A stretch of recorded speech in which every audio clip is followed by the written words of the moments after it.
Welcome to Wealth Coherence. I'm your host, Emily Bouchard, a social worker specializing in human development and fascinated by human potential. For over 20 years, I've been a coach to families with successful businesses and leaders with successful careers. And you may be surprised to learn that true wealth is about coherence. When our inner state of being aligns with how we live, give, lead, and love. In this series, we will explore an integrated model to flourish coherently. Because wealth isn't what we have, it's who we are when we are fully aligned.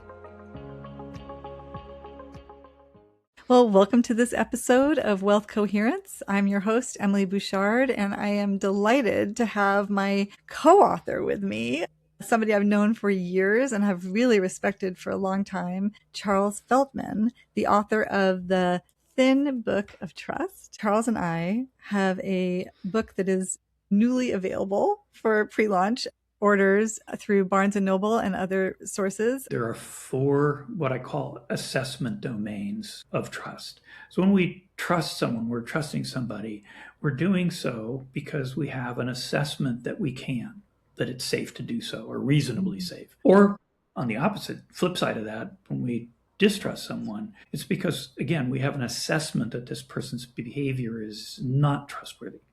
So the 4 assessment domains that we use or that we can use to make those assessments are care, sincerity, reliability, and competence. And what we mean by each of those is in the domain of care, we're saying, I trust that you have my interests in mind as well as your own, that you intend good for me, that you have my back. In the domain of sincerity, we're trusting that another person is fundamentally honest with us and acts with integrity. In other words, they say what they mean what they say, and they'll act accordingly.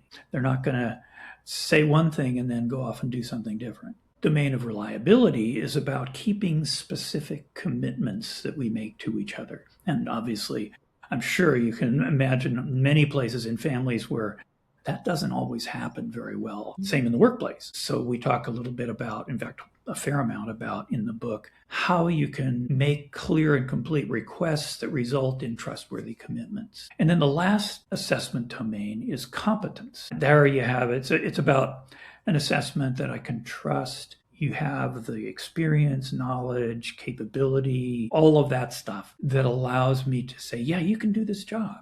Or if you don't, that you're going to say so and be willing to learn, perhaps. A great example to just put this in perspective is, let's say I need to go to the airport and my 13-year-old niece says, oh my gosh, I'd be so happy to take you. Let me take you to the airport. Well, I know she cares about me and she has my best interest at heart. I'm guessing she's totally sincere and she'd love to do that. She's totally reliable. She'll show up on time. But she doesn't have the competence. She's only 13. She doesn't have a driver's license. I can't trust her to take me to the airport because she can't drive, right? So that's like an obvious one. But you see how you can break it down in terms of the 4 domains of trust. And then you can really look at which is the one we need to look at if there is a breakdown, if there is some place where, wait, things aren't going well, or we're having a lot of miscommunications, or I thought that this was clear, but it obviously wasn't. And if you look at where that is, and it's not, you don't have to go so quickly to, I don't trust you because something didn't happen, or I completely trust you when you have nothing to base it on. So that's what I love about these. And that's, for me, one of the real benefits of this kind of framework, if you will, of 4 assessment domains for trust is that we tend to treat trust as a big on-off switch, right? Either I trust you 100% or I don't trust you at all, which can put us in a bind and put the other person that we're thinking about in a bind as well. When we can take trust, that big sort of amorphous cloud trust, take it apart and identify, like Emily just did in that example, identify which domain our concern is, which domain is the behavior that we're concerned about showing up. Then we can say, okay, well, I distrust this person just here in these behaviors, these actions, these activities, and not globally. Yeah, that's a good example.